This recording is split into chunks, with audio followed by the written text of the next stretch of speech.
I didn't even know I was pregnant. We will take this specimen.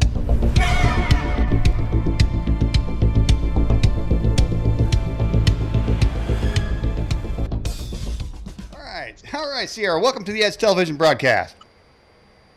Thank you so much. It's such an honor to be here with you. Thank you for your invitation. All right. Well, wow, what an amazing bio. I started reading that there, and I mean, it's just like you have had some life going on, Sierra, and it goes all the way back to your early youth. So why don't we start there with you? Just kind of introduce yourself, and then let's start from your earliest kind of time period of how you got involved with the things that you have. Okay, great. So I came in with a lot of memory. I actually have memories back to being in the womb. My mother was being abducted when she was pregnant with me, and I believe that has something to do with the secret space program or the hybridization program that I was a part of. I have suspicion and belief that my father is a part of the secret space program. Now, my mom got to know him when she was 15 years old, and she worked at a restaurant in Orlando, Florida. And it was just outside of McCoy Air Force Base. And McCoy Air Force Base is a top secret Air Force base that they had lights constantly flying in and out of the bottomless pit that they had there. They did all kinds of experiments and so on. And my mom was there with her friends and was approached by an officer. And he pursued her, and she became pregnant when she was 16 years old with me. Wow. And had me just before her 17th birthday. Now, when she went to go tell my father that she was pregnant with me, then he had mysteriously been transferred. And he had been transferred off base. Now, my mom tried to pursue him. She went to where he lived off base. The guy said, hey, he's gone. He didn't tell me anything. She went to the base and said, hey, what's going on?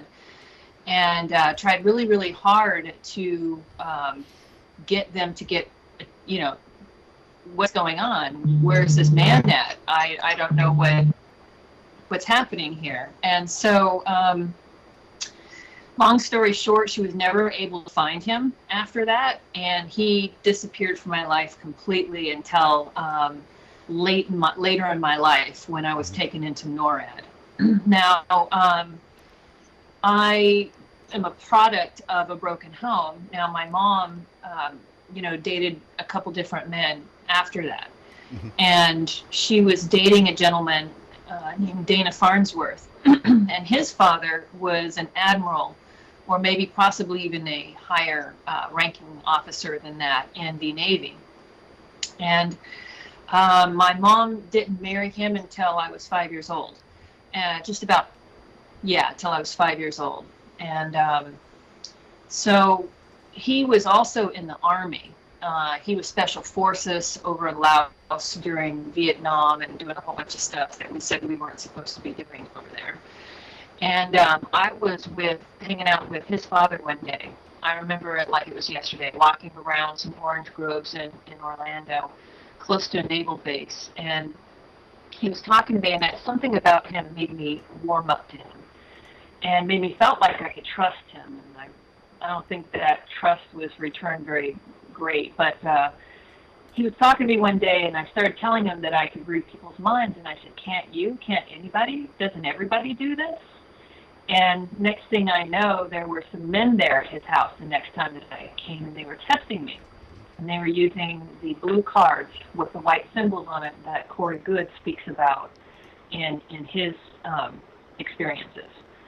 And the next thing that I know, I am being taken from daycare or school, being taken down into bases underneath Orlando, and being tested and basically trained towards an intuitive empath with regard to the MK Ultra Super Soldier program. This is in 1975.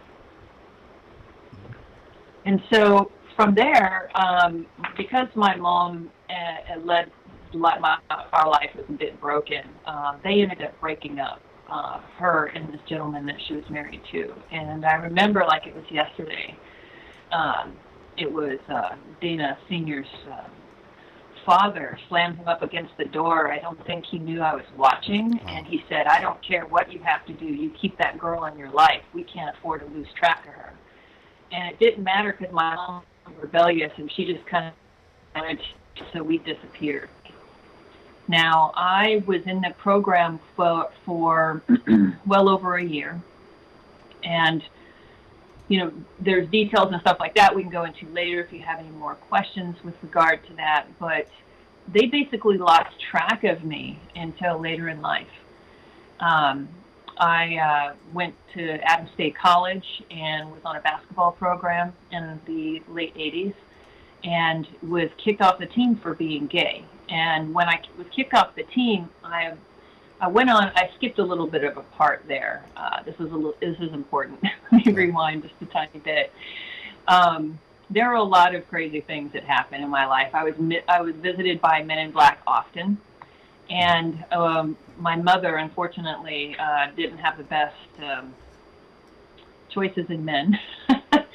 And we ended up getting taken away by the state and placed into foster care. And I was 9 years old when that happened. And my youngest sibling was under 12 months old. I think he was probably 9, 10 months old. We were all placed into foster care. There was abuse and so on that was going on there. But before we were placed into foster care, I got a visit from a woman in black. She approached me on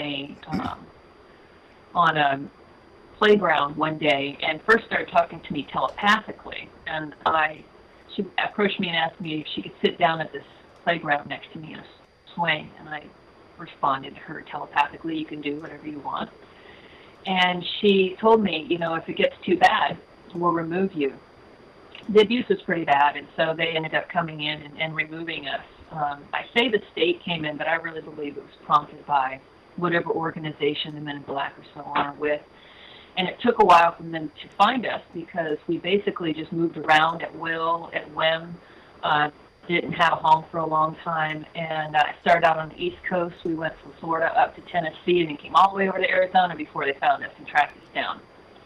They removed us, gave us new identities, social security numbers, and placed us into foster care. Mm-hmm. And I ended up being eventually adopted at a later age at 13. And most of my siblings and I were separated. But after going to college and being kicked off the team for being gay, I went back home and was eaten and thrown out of the house. My adopted parents were very conservative and did not have any room for any of that in their life. So I joined the Army. It was really interesting that was my choice. And I've come to understand that some programming that they put in must have been at a younger age or so, that if for some reason they were to lose track of me or somehow to touch in with the military or something, but basically ended up joining the military just in time from Desert Storm. Mm-hmm. So I came back from Desert Storm, but I was only a reservist when that happened. They activated me as a reserve and brought me in. And so when I went back, I tried to go to college. That didn't work out for me. And it was not long after that I was visited by the Greys. And so... Wow. Would you like me to continue? Well, of course. Yeah, okay, continue. wonderful. Yeah, just getting good, Sierra. All right, so you got Greys coming to you. How many Greys were there? There was only one in the room that night. This was when I awoke, and my girlfriend was in the same room with me, and we had a friend that was in from out of town. And we were all woken by a screaming in the courtyard, and we were in an apartment complex on the bottom floor. And I was laying on the right side of the bed nearest the wall where the window was, and on the left side where my girlfriend slept was also the wall towards where the bathroom. Behind us was the living room, and in which our friend was sleeping on the couch right behind, basically the head behind us. And about 12:36 a.m. there was this horrific scream outside, like somebody had the bejesus scared of him, and this woman just screaming. And so my girlfriend gets up. After that happens, I roll over, I look at the clock, 12:36. She gets up, she doesn't say anything. She walks into the bathroom, she shuts the door, doesn't turn on the light. She lifts up the seat cover and sits down. And I thought that was really odd. because normally she turns the light on, was a point of contention. But this time, she just didn't turn it on, didn't close the door. So I fell asleep on my left side, facing the bathroom door, thinking that was very odd. Now, the next thing that I know is that I had this adrenaline run through my body because I felt as though somebody was in the room with me. So I opened up my eyes, and standing across the room, closest to the bathroom door, was a 3-foot tall Zeta. And at this time, I didn't know what they were. I didn't know what they were called. I just knew that my girlfriend at the time talked about the Greys. I didn't give it much thought. I saw dead people and ghosts and spirits and elementals, and why wouldn't there be something like that running around? I just had never come across it before. And so I tried to move. I tried to move several times, and I was unable to move. And so this ran a lot of adrenaline through my body. And there were multiple times that I woke up and passed out again because I panicked so badly at not being able to move. At one time, so this happened multiple times, and then finally I thought I heard something when I woke up, and I would panic and pass out because I couldn't move. I focused really hard one day, and I listened when I woke up. One of these times, I listened, and I got really quiet, and I fought my urge to panic and pass out again. And so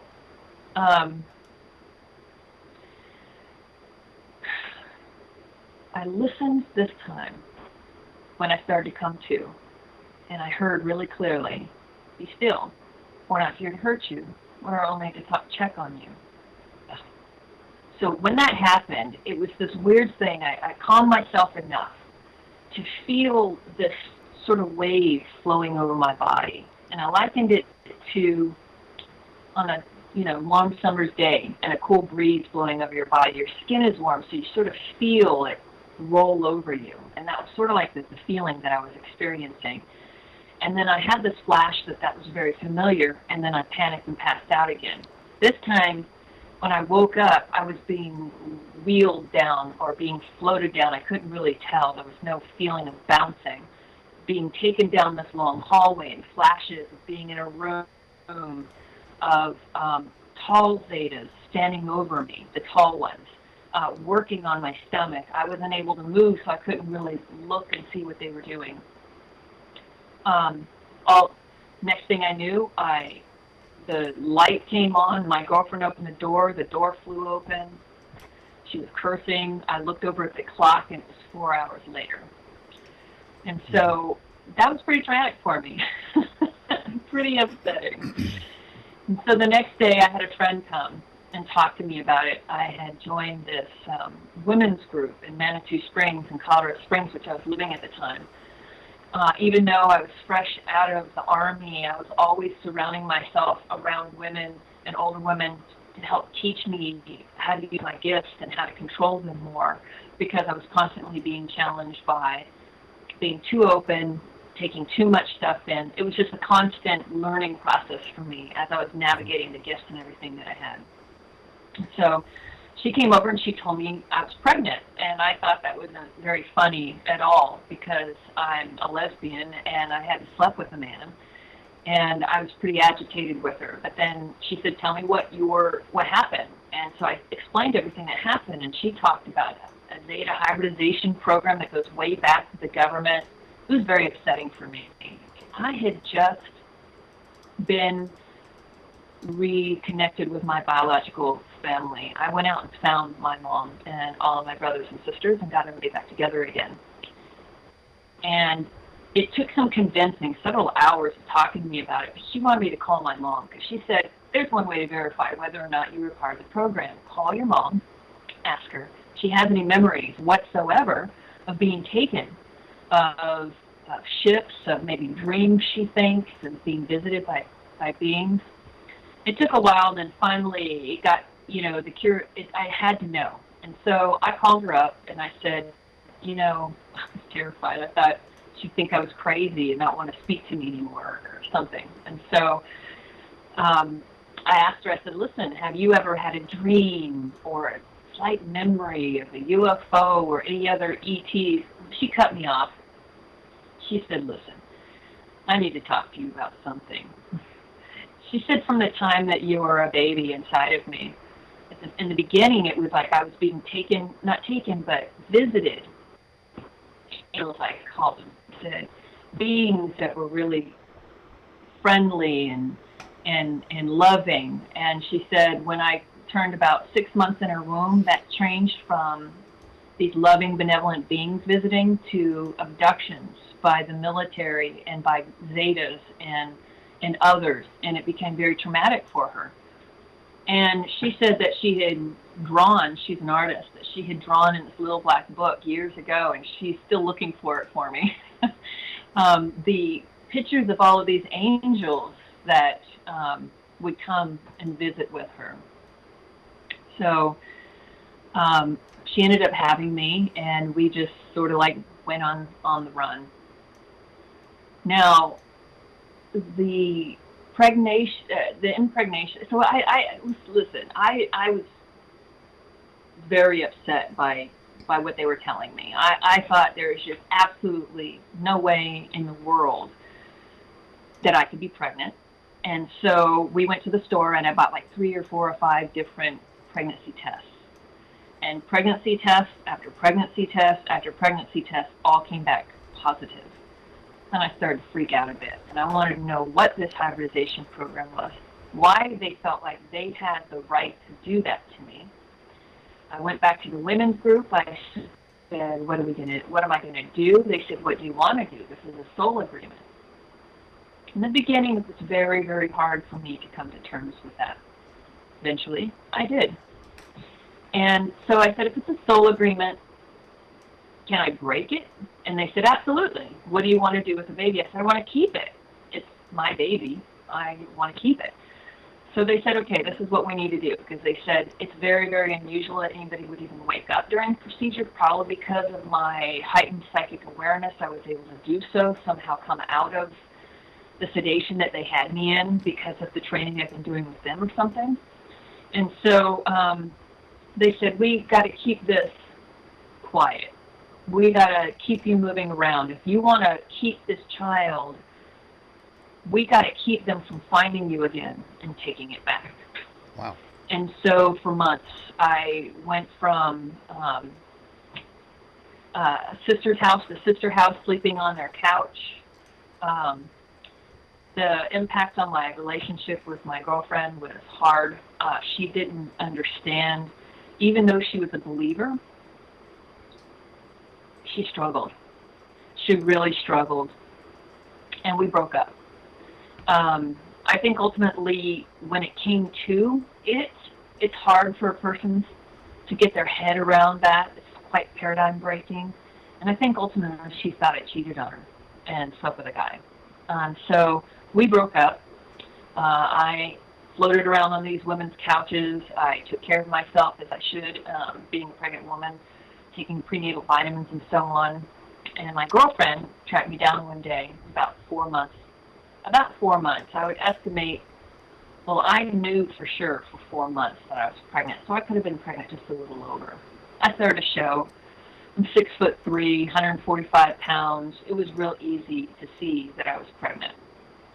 I stopped being in construction. I used to swing a hammer on a construction crew. I started driving this thing called the roach coach, you know, the food trucks that go around to the construction site. I'm familiar with those, yeah. And I was doing that, taking care of myself and so on. And my girlfriend came to my work one day and caused a big scene. She said, listen, you're pregnant. This is a real baby. This is a real deal. You should go to the doctor. You've got to go to the doctor. You got to make sure everything is okay. So I took it back to the women's group. What should we do? And they said, well, yeah, ultimately we should. But then there was a great argument about who I should go to, and if I go, they're going to know, and so on. And so we reconvened again, and a woman said, I found the doctor that will see you off hours and keep the information to himself. I said, okay, great. Well, I never got to get to the doctors.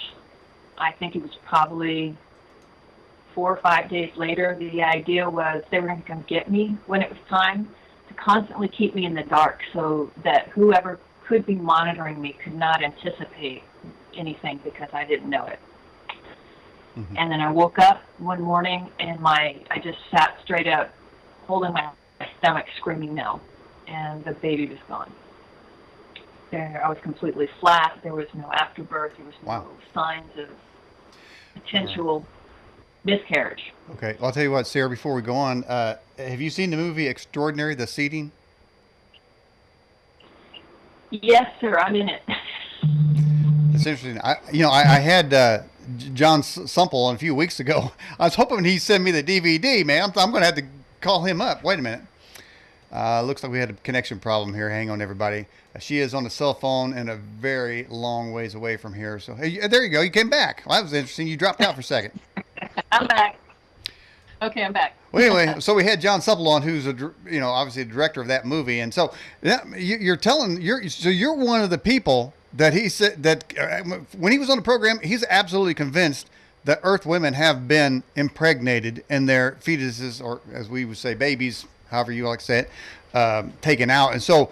I can see how that, and I think he even mentioned that relationships have been ruined. Maybe they was talking about you in that situation. I mean, obviously, somebody would think a man did that. But let's get on to a few questions, and we'll try to pick it up where you left off there. And a lot of people were interested in the fact that when you casually mentioned women in black, I am one of those that have never heard that before. I mean, was she dressed in black, or how'd you know she's a woman in black? I call her Woman in Black because later on I've been visited several times by the Men in Black. And what was odd about this is either they knew to send a woman because of the abuse I was going through, but it was very, very odd. I, too, had not ever known that there were women that were considered like the Men in Black, but it's a Woman in Black. Mm-hmm. She's the one who approached me that day out on the playground when I was 7 years old. I believe I was about 8 years old. And she was wearing this suit. She stepped out of a black 4-door sedan, just nondescript, very military looking, her hair up in a bun and so on. So okay. I call her the Woman in Black because there was a man sitting in the car. He never stepped out. Okay. All right. We have a question from Barbara Briggs out of a live chat. It says, Sarah, did you know somebody named Cynthia Crawford? Not the model, but evidently a sculptor in the New Age movement.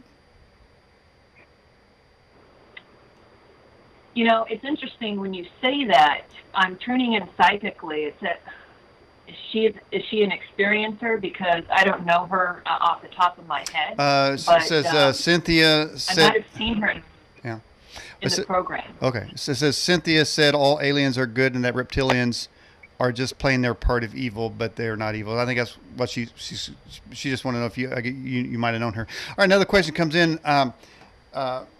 It says this for put Yahweh first. What's the deal with the military family alien contacts? I'm an Air Force brat, and he says I've been attacked by aliens and reptoids. It seems to be a kind of a running theme with the Air Force. Why are they always involved with this kind of shenanigans?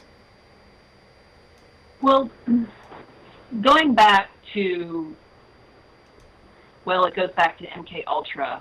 It goes back a long ways, actually, probably even further back than what we even know with regards to the human hybrid ET program. But with regards to the military, there was a deal struck with the military to in exchange for technologies and information that specifically I'm only speaking about the Zetas because this is all I know about, and the reptilians.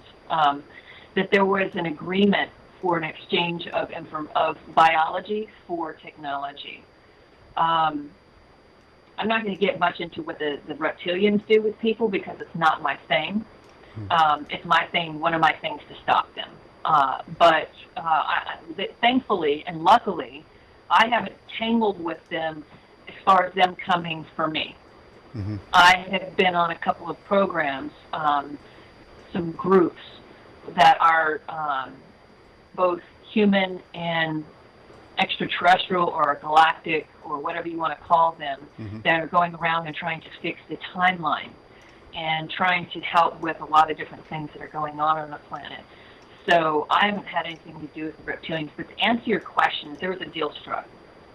Anybody in the military, whether you know it or not, when you raise your hand and you make that pledge, you become government property. That means you and your family become government property. And so families or the military themselves will have a higher chance of having an abduction / experience with the extraterrestrials than civilian people. Earlier, you mentioned a few times that you were involved with women's groups. Were any in the? Were they all sort of secular, or was there any Christian women in those groups? Yeah, there's these women comprised of a bunch of different types of belief systems. There were the Wiccans, which is the earth-based belief system from the Irish dating back. There are definitely Christian women in there. I myself am an Episcopalian minister. With everything that I've experienced in my life, when I got out of school and out of the war, it drove me to try and find answers, because I came from a very conservative family through my adoption, and I knew spirituality, Christ, God to be different than what I was being taught. And so I went on my own journey, went into theology, and became a minister. Okay. I had this question come in actually before the show. Well, let me get this. This just popped in the inbox here. It says, this is from Joe. He says, Sierra, you're an amazing woman, incredible life. Thank you for your service. And then there's another question that came in. Let me get back to it. This came in before the show. Give me a second to look it up. And that was from Ray. It says, Ray says, can you, now they might be jumping ahead here, because it seems that he seems to indicate that perhaps you were on the ship, but he says, can you recall any symbols or scripts or any form of writings on an alien ship? Absolutely. I can close my eyes and see about 58 different writings right now. As far as I'm concerned, I've come across 27 races. I know that there are more than that in our galaxy, but I've seen upwards of 58 different symbology on ships. I don't languages, if you want to. I don't know about ancient aliens. I don't know if they've seen it, but I've seen was purported to be alien script from recovered pieces from the Roswell ship, and basically even from Aztec pottery going way back in various DVDs I've seen and movies that I've seen about ancient aliens, so to speak. They all had this there's this sort of look to what they call alien script. Have you seen any of those videos, and is that the type of script that you've seen? Okay, so yes, ancient aliens, and I'm trying to remember. He's a friend of mine too. Native man. It'll come to me maybe as I'm speaking. But he wrote several books about the star people and the star writing that came specifically on the eye bars and some of these recovered things from Roswell.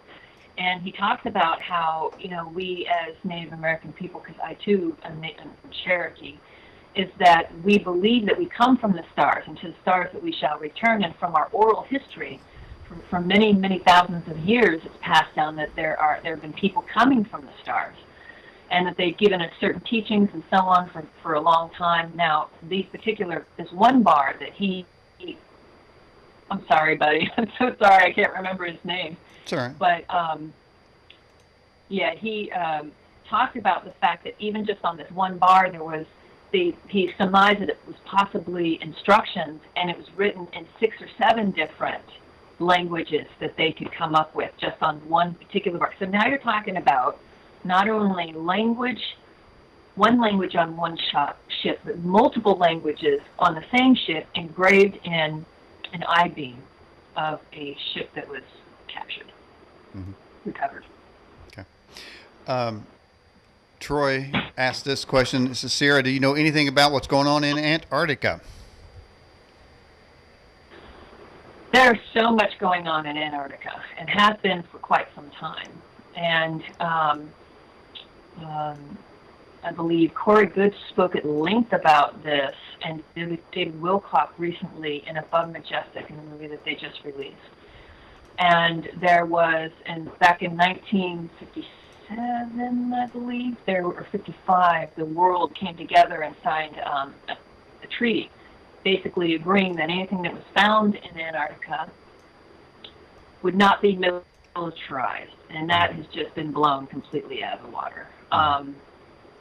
Absolutely, they've militarized it. Absolutely, they've reverse engineered. There are cities down there that are being reclaimed by humans on the planet, and there is that's quite a loaded question. Now, is there something more specific they'd like to know about Antarctica? Because there's a lot happening there. Well, I mean, the follow-up question for somebody else was, have you ever been there? So that'd be the follow-up question. Have you been invited to Antarctica? I was teleported over there once, and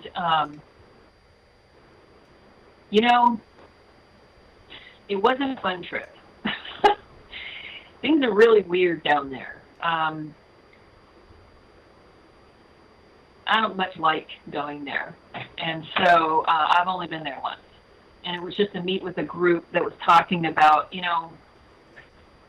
everywhere in every place there's a hierarchy to things. There are groups overseeing groups, overseeing groups, overseeing groups. There's this group that's responsible for evolution, this group that's responsible for universal law. There's this group making sure that these other groups aren't stepping out of line. And it's just, Corey speaks a lot about this in the Blue Sphere Alliance, and Blue Being Sphere Alliance, and how there are so many different types of inner and outer beings here, on inner Earth, outside of our Earth, on the planet. Antarctica has just been this massive gobbling up of technology, trying to also suppress our own history too. So what did you to the old city? My question is there any good chicken joints down there in Antarctica? Can I get any good fried chicken down there? Absolutely not. It's really interesting. It's the technology there is really incredible, and I've been able to witness with my own eyes beaming technology, moving an object from one side of the room to the other. And I've also seen replicators with regard to making food, making objects, and so on. And so now we're actually starting to see some of these technologies that they found under the ice in Antarctica, and they're reverse engineering. Our phones are an example of this, how fast we've jumped in our technology gives that we didn't evolve that fast. We found those things and are reverse engineering these things. So are you sort of the mind in the that the ancient aliens seeded humans? Absolutely. Yes. After this experience with the Zetas and the Greys, I buried it really, really deeply. And I went on the run for like 9 years. I didn't have a checking account. I didn't have a cell phone. I couldn't be tracked. I was scared real badly after going into NORAD, being taken in by the men in black and having time disappear. I was there for 8 hours, and I can only account for maybe 4.5, 5 hours of that. And,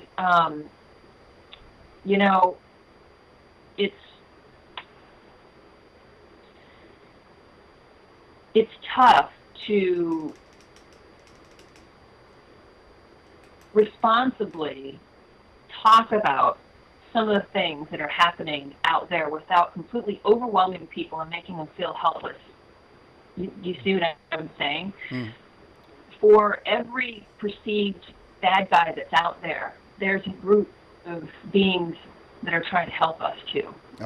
And so we have, even within the secret space program, within these different groups, We have good people working for the good of humanity, people working to help balance everything out. And so when in 2007, I had a massive stroke and my heart stopped.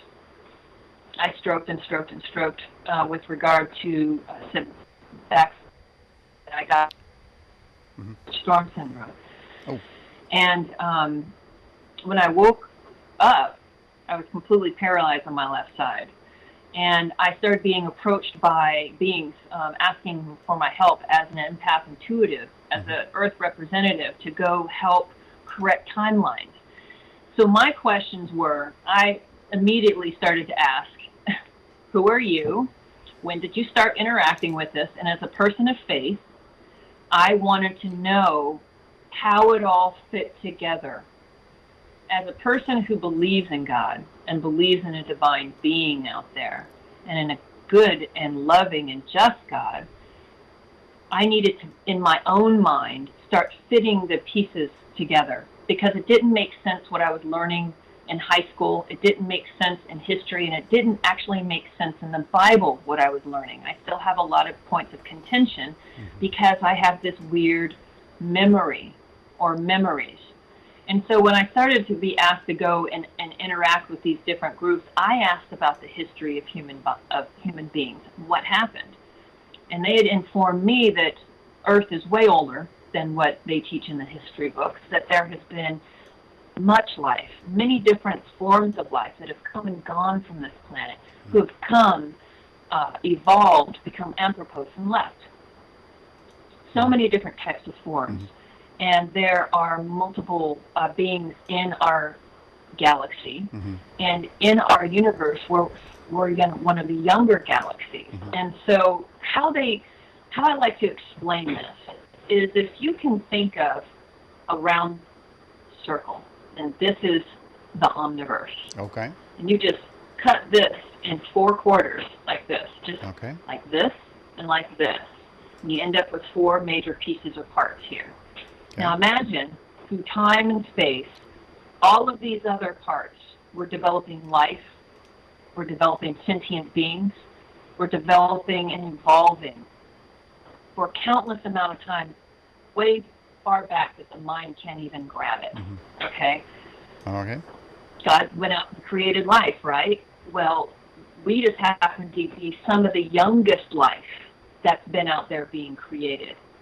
This is the youngest universe, and ours is the youngest galaxy. We are the new kids, okay?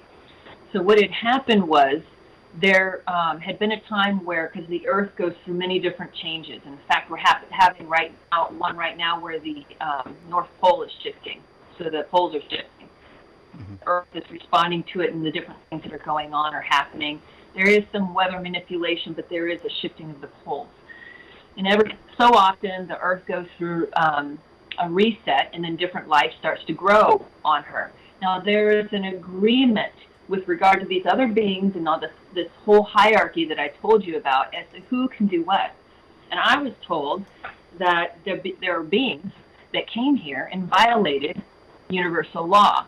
They started to create human beings with their DNA, mixing it with Homo erectus to create slaves, to mine gold for them.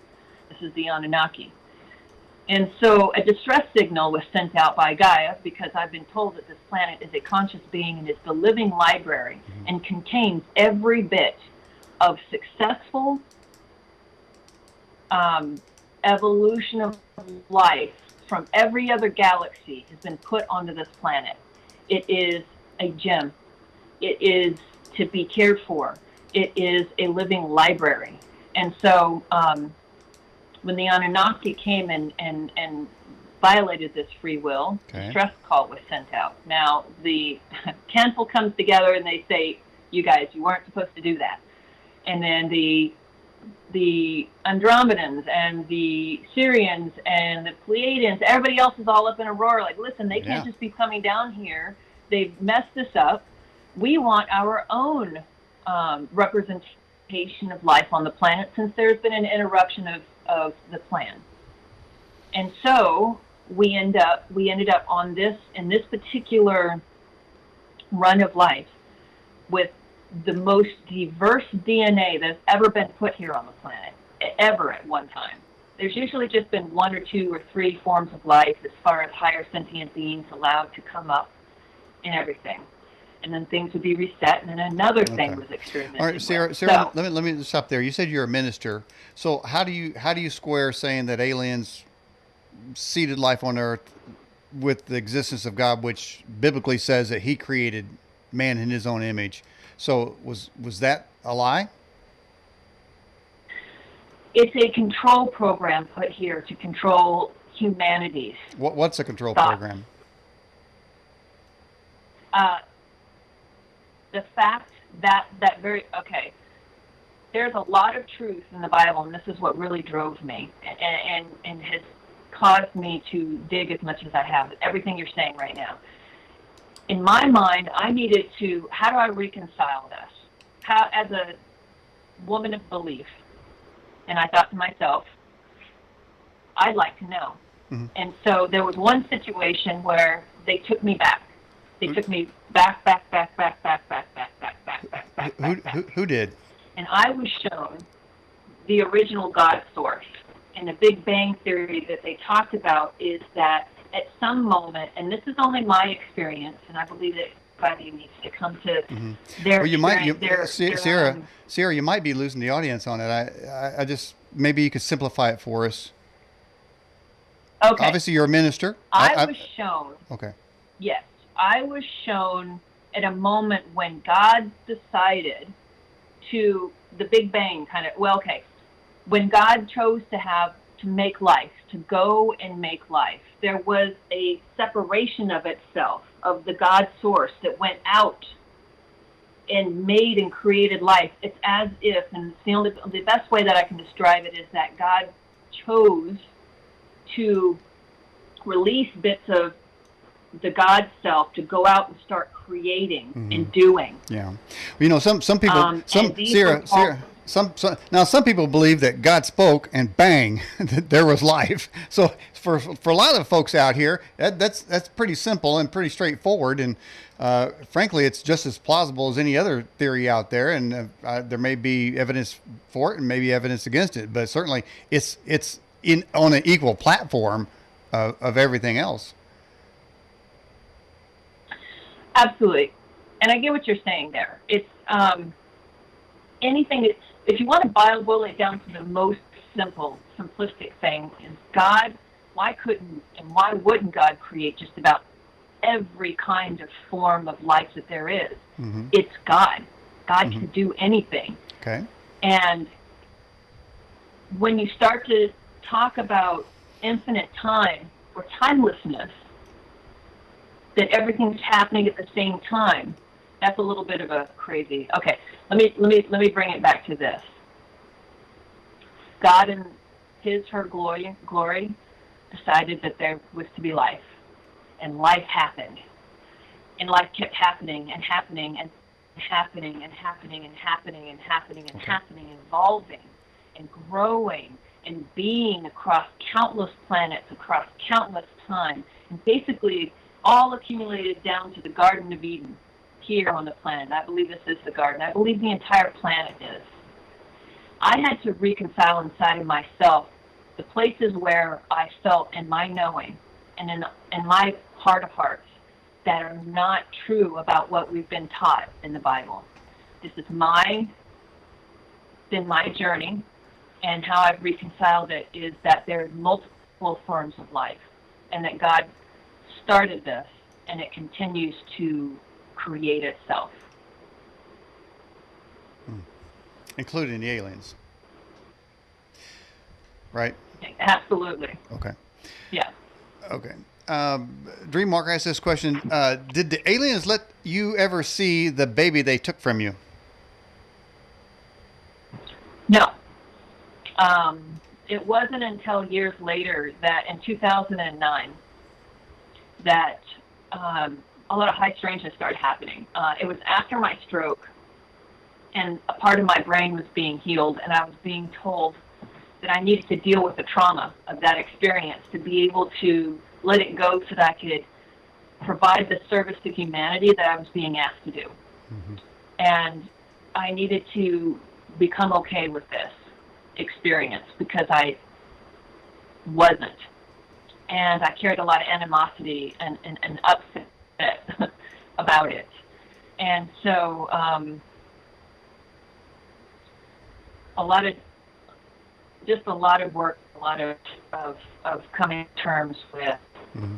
what had happened and letting that go. Put me in a position where I could be of service. Okay.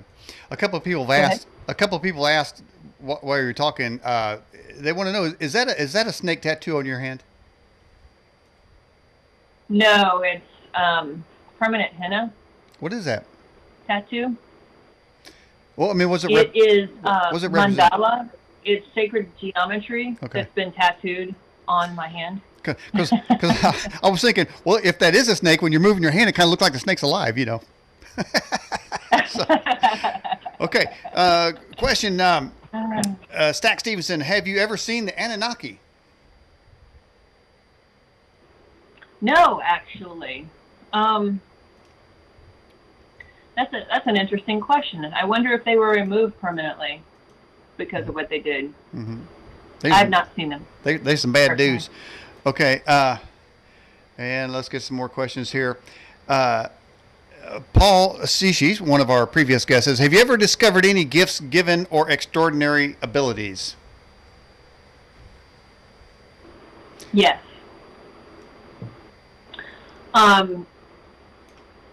I came in as an empathic intuitive. I came in with not very much of a veil from the time I was a kid, so I've always been able to see through dimensions, I always call dimensions frequency. I believe everything that this is frequency. That's the reason my hand isn't going through here, okay? Now, a frequency also allows me to see people who have passed their spirit. It allows me to see angels. I've had long conversations with the angelic realm. That's been pretty cool. Mm-hmm. And it allows me to see these other beings that I believe exist, like a half phase off from where we are. Mm-hmm. Mm-hmm. Has any of these angelic beings ever taken you to see Jesus? Yeah, actually. I don't talk about it much because not very many people have asked me about it. That's funny. Yeah, actually, he's a kind of a cool dude, to be quite honest with you. Okay. It was, I had a question, and I had this long-standing question about Christ and what his role was here, and what happened and why it wasn't successful. And so I remember I was brought on ship, and I was taken into a room, and the door opened, kind of slid back, and Christ walked through. And it was just like, whoa, he didn't need an introduction. Anyway, so he walked up, and he sat down, and he talked to me about how he was trying to get people to understand the truth, and how that there is this brainwashing program, these beings, these things that have been on the planet, teaching us the wrong things, not allowing us to understand universal law, not allowing us to understand what the truth is, and that his story had been bastardized. It had been taken and done things to, and used more as a control mechanism than a tool of truth or empowerment. And so that was a pretty cool conversation with him. Mm. Was he wearing a robe in the classical sense? No, actually. He was wearing torn-up jeans, okay. Sandals, one of those, like what the pirates used to wear. They're kind of big and big armed, white I shirt. Yeah, I know. Kind of, not like a pirate, but sort of like that. And he was just really casual and long, curly, dark hair. Kind of like Captain Jack Sparrow. Yeah, he was olive skinned, and he had really bright green eyes. I'll never get over the eyes. Mm-hmm. Yeah. Okay. All right. Doreen asked a question. Do you know anything about Planet X? With regard to the one that the Anunnaki are supposed to be writing, that's the one that you're talking about? I don't know who the hell's on that planet. There's a lot of theories I know, out there about what Planet X is. Well, hey, by the way, the Doobie Brothers had a song in the '70s that said "Jesus is just all right." That's kind of the kind of vibe I'm getting from you when you're talking about Jesus. He really was a cool dude. I can't even begin Jesus, to, he's my brother. Sing it with me now. Jesus, he's my friend. I like that song. I think I'll play it on my guitar. Let's get to another question for you. Barbara Briggs, do you believe in reincarnation? Well, I don't. Interesting.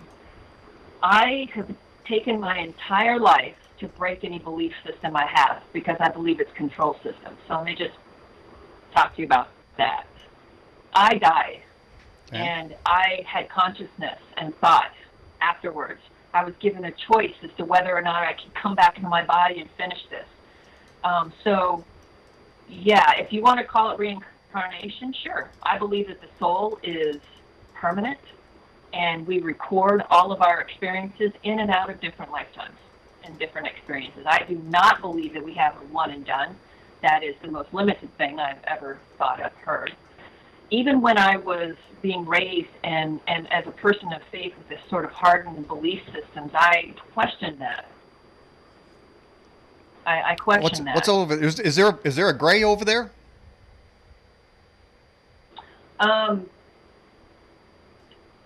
What's There was a dog running by, and I was making sure it wasn't coming in and getting my chickens. Okay. Okay, there's a dog running by, like outside in the house. Are you in a house? Where are you at? I'm in a house, but I can see out to the road, and it was running up the road. And it wasn't a dog man. It wasn't one of them dog man creatures, was it? It was very odd looking, I'll be honest with you. I'm not really sure what the hell that was. Okay. It looked like a dog. Anyway. That's pretty exciting. All right. Well, maybe we get the dog in here. Get him on the show. All right. Question. It says, please enlighten us where you went off the earth.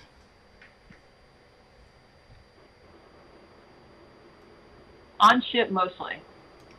Okay. Oh, I see. Did I get to travel anywhere? I have seen the Pleiades. I've seen Andromeda. I've seen Mars, the moon, the dark side of the moon, where all the bases are. There's so much life there, it's ridiculous. We're talking about, I traveled in my physical body, just to answer that question. Mm-hmm. I went in my physical body. I have seen a couple other, there are bases on asteroids in our galaxy. Oh. So I've been to a lot of these bases. Okay. And is that part of the secret space program? For the secret space program? Is that part of the secret space program? I haven't. Yeah, I've heard of the secret space program. Are those bases part of that? Say that one more time. I'm sorry. You said you saw bases. I'm just asking: is our secret space program part of those bases on off planets? Absolutely. Okay. Absolutely. We've got life on. I've been told that there's humanity with regard to human beings. Is on some countless 200 or 300 planets or bases or outposts right now. Mm-hmm. So it raises the question, did we start here? Or did we come from someplace else? Mm-hmm. Wow. All right. Well, I'm for here. I mean, if do you have any druthers on that? Yeah. I believe that this particular round of humanity did start here, and it started with the Anunnaki, and then and then all the different Pleiadian, Sirian, Lyran, Andromedan, multitude of beings came down and seeded their own people here on the planet, and then we've evolved from there. Mm-hmm. Now that was taking their DNA and mixing it with the current hominids. So we are talking about sort of star children. So in a way, we didn't start out here. We were sort of created and put here, and then we've evolved. And then there's been a mixing of the species, and then there's been a constant interaction between the, if you want to call it the ancient aliens or the aliens or extraterrestrials or our galactic brothers and sisters have been interacting with people. So, and then from what I understand, it's this program that has been people out there. People have been taken against their will, depending on what phase of the secret space program. They were told that Earth had been destroyed and they couldn't go back. There are a lot of colonies in a lot of different places of humanity coming from here, coming from Terra, called Terrans. Okay. By your bio and what you said in the first hour, it sounds like you suffered some abuse at the hands of various people, including the aliens. Do you think that at any time, any of that abuse may have perhaps maybe split any part of your personality, and to survive that split, you came to the belief, like you're saying about the Pleiadians and the seeding and the various type of things that you have constructed your story with? Is that, I'm not making light. I'm asking, is that a possibility? Yeah. Like a safety mechanism? Anything's a possibility. Got it. I got what you're saying. Yeah, anything is a possibility. And I too, I talk about it just like off the cuff or casually right now, but I've spent an extraordinary amount of time chasing down what I thought was the truth.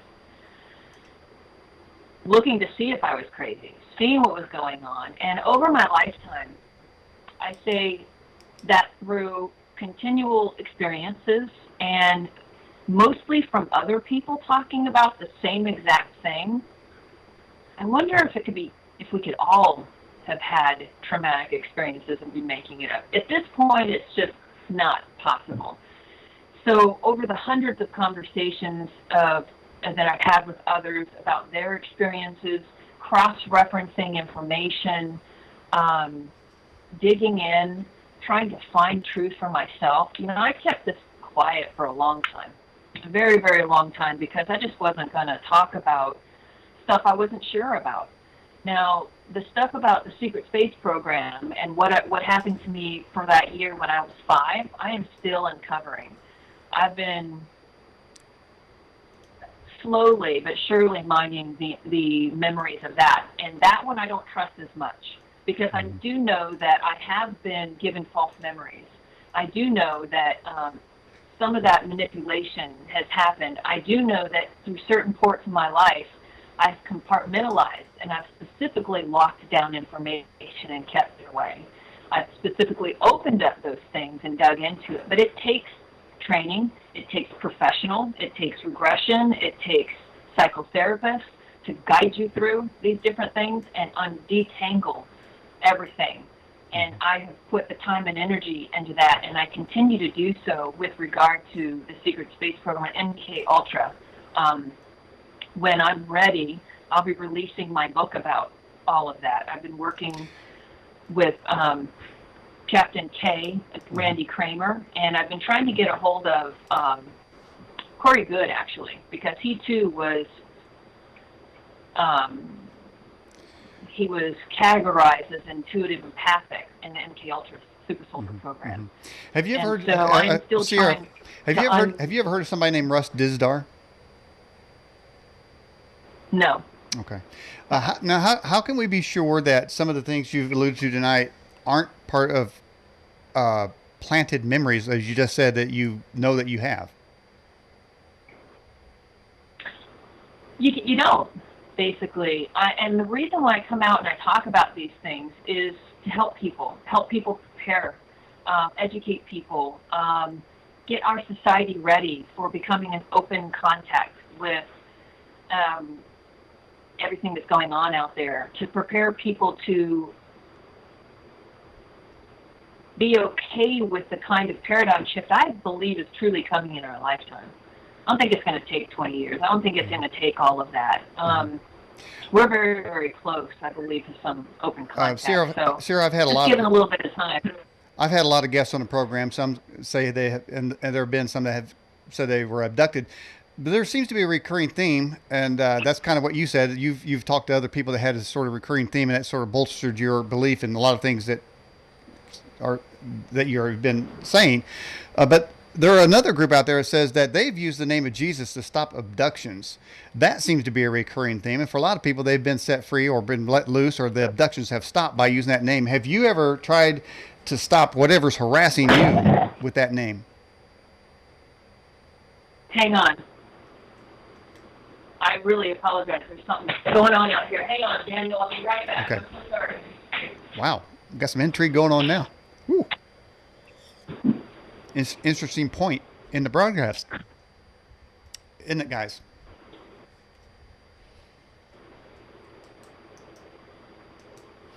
All right. We will just wait to see what's happening here. Very dramatic.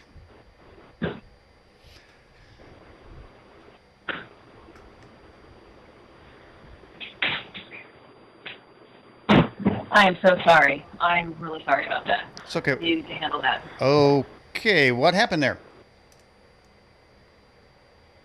A dog situation, and I needed to make sure that we didn't.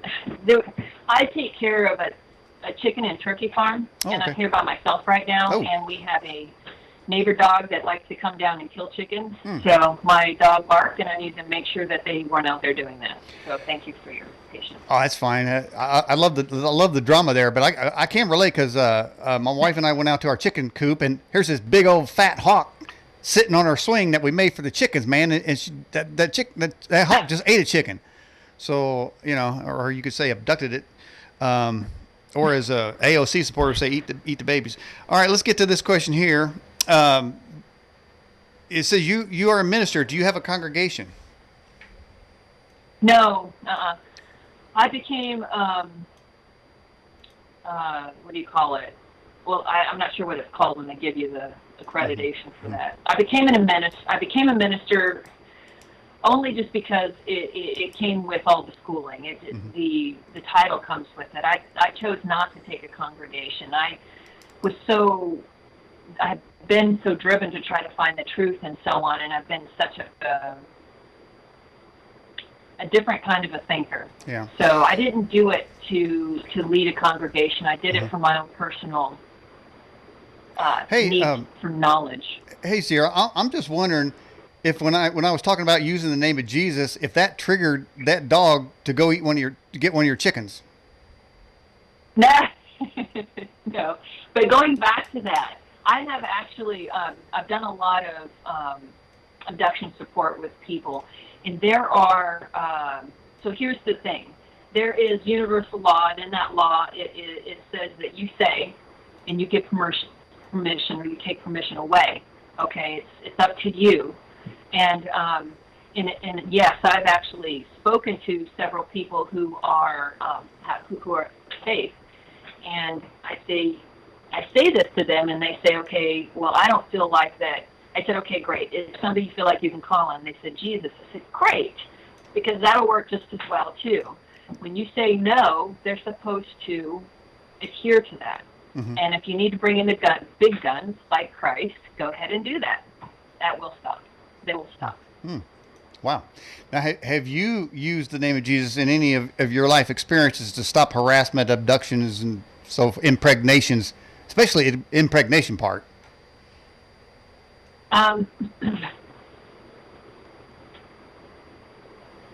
I saw something once, and it was a being, and it disturbed me so badly.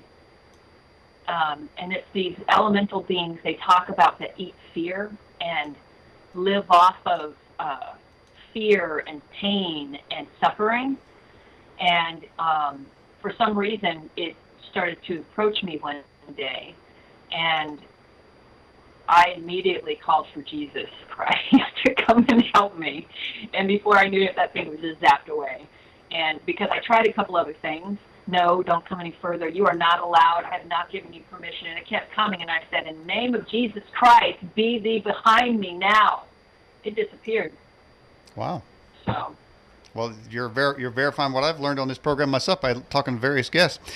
Peter from Australia says, are you familiar, and I'm going to get this wrong because I'm just a cowboy, it says, are you familiar with the demiurge?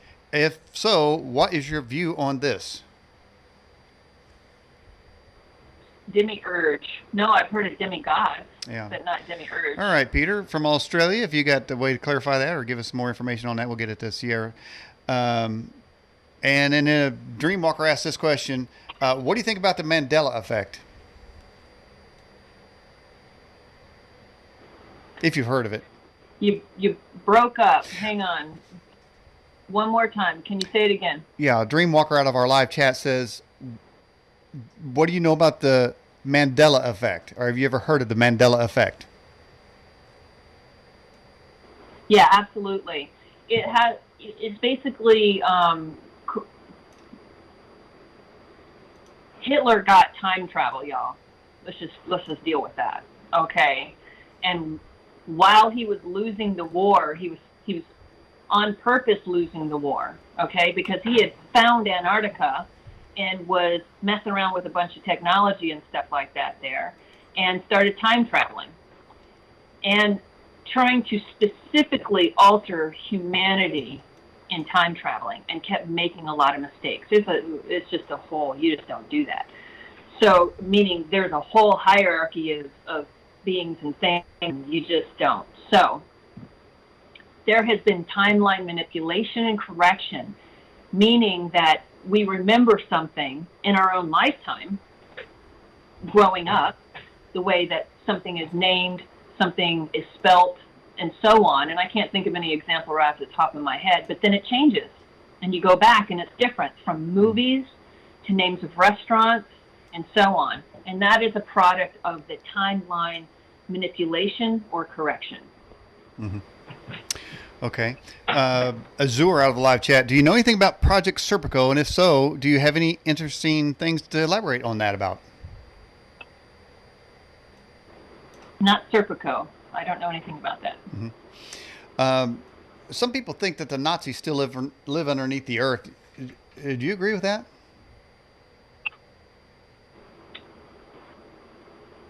Well, they don't live under the earth that I understand. They live, there's a big base in Antarctica. There is some under earth stuff in Russia, but mostly they've left planet, to be quite honest with you. Mm-hmm. They've taken their nonsense out in the galaxy. Mm-hmm.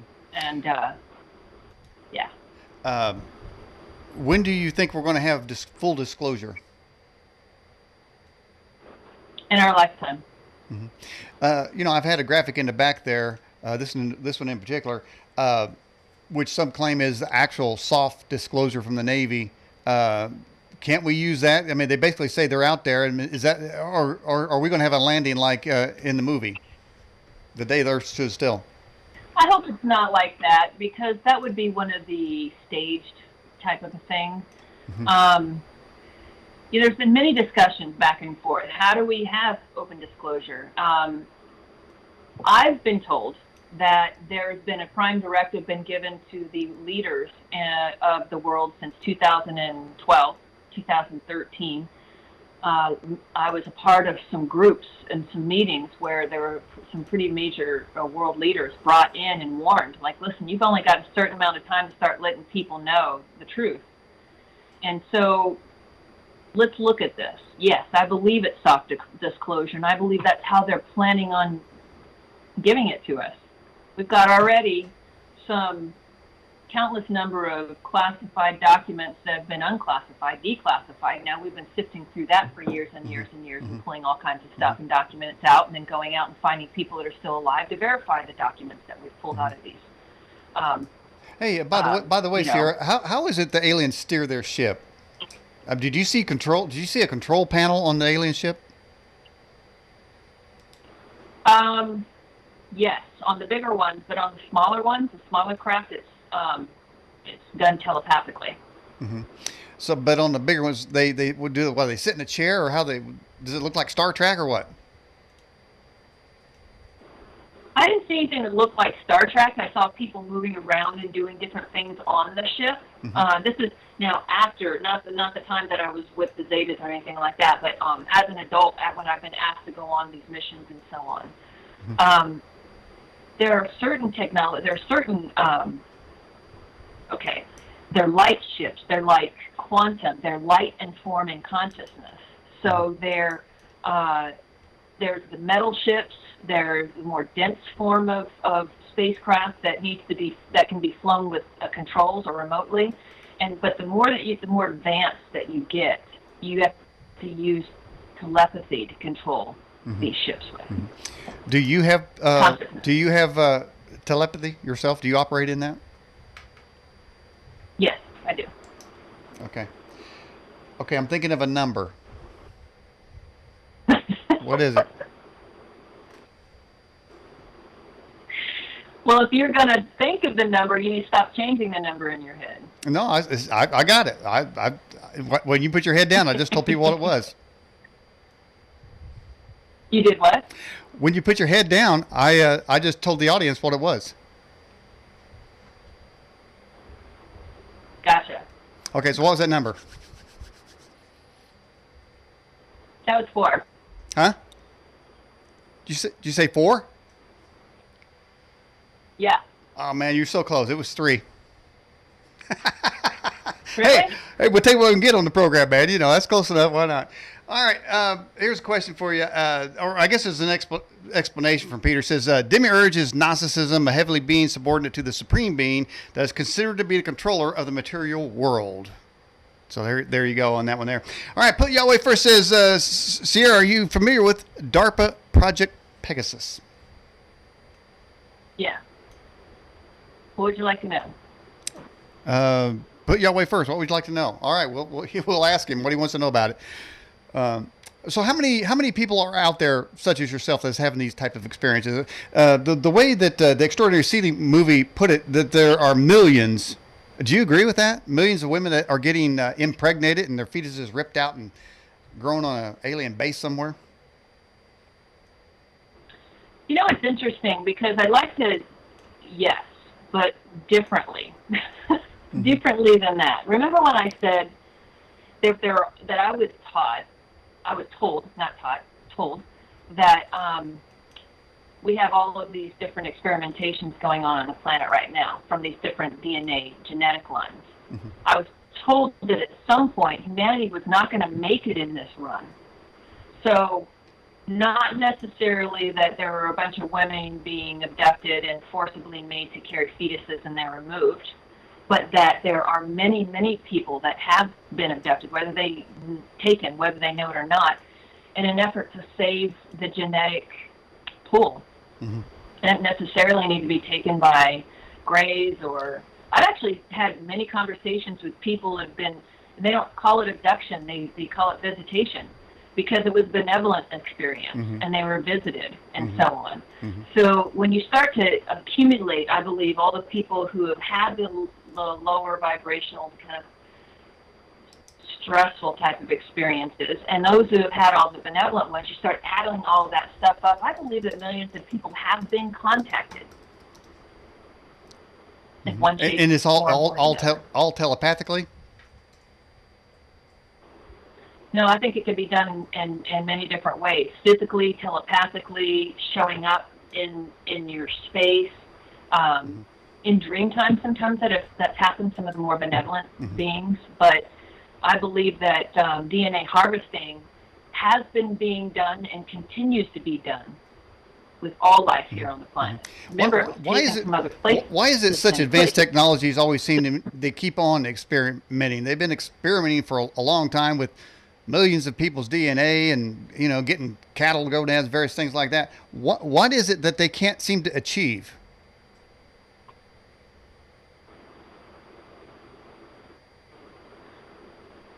I guess it's perspective, right? If they're trying to achieve something, what are they trying to achieve? It just depends on which life form you're talking about. Are they trying to save their particular genetic makeup that they've created to this far, or are they trying to create new life? So in a lot of the conversations I've had with more of the benevolent forms of these races, is that they are as an attempt to help us evolve, to come to anthropos, to come to consciousness, to break out of. I've been told that there is a major control program running on this planet with the people for a very long time that wasn't supposed to be here, wasn't supposed to be that way. Mm-hmm. This is the proverbial Garden of Eden from all of creation, and we were not supposed to be enslaved in the way that we have been. Yeah. But by the way, after it looks like break that too, have us wake up. Sarah, one of our viewers in our live chat, Stack Stevenson, says he's going to go on a beer run after the program. He wants to know if you could telepathically tell us what beer he's going to go run for.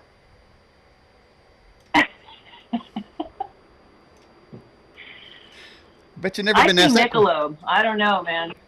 Okay, Stack, are you going? This is Stack Stevenson. Are you going for? Where are you going for Michelob? Okay, that's an interesting question there. We're gonna see. Somebody asked the question: do the aliens pick our presidents, or are all of our U.S. presidents alien hybrids themselves that's obeying their orders? I don't believe that they're alien hybrids. I actually believe that they are from a bloodline of the controlling families. Now, this is where the reptilians come in, and they've been trying to control very specific bloodlines and power through our current history.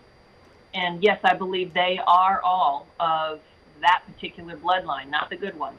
Mm-hmm. And that always comes up to the reptilians are the evil ones. Do they control the Greys?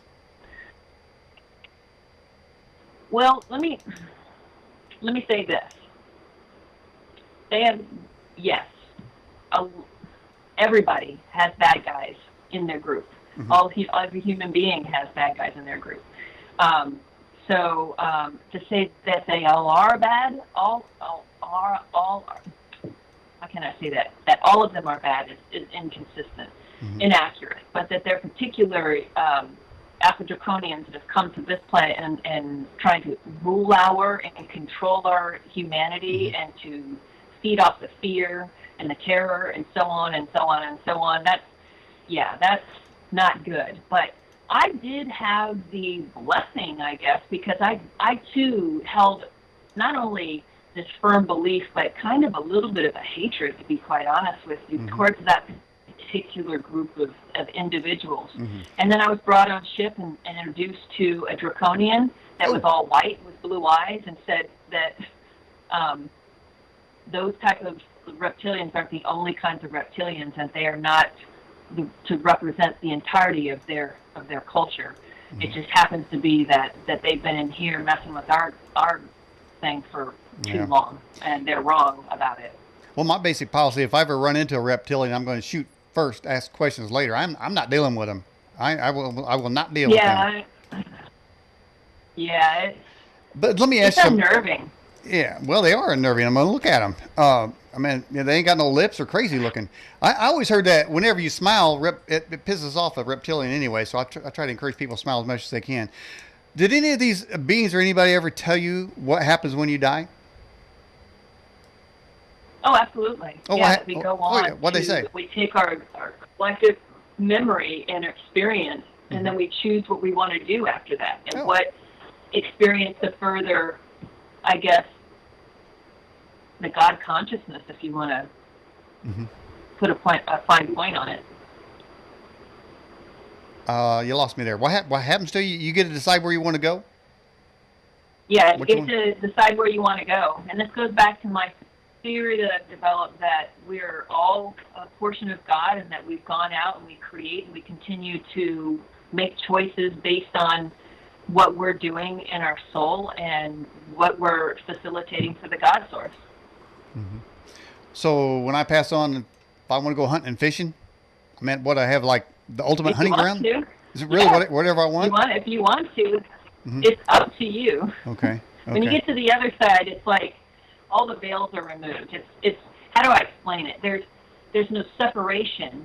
When I was dead for those moments, I mean, I've already have all my life felt like there's no separation between me and people, and I have a hard time keeping out thoughts and emotions and so on. I've gotten better as I've gotten older, but when you're outside of your physical coil, the limitations aren't there. So it's like you instantly know a bunch of stuff. You instantly understand you're not alone. You instantly know that you are completely connected to everything around you.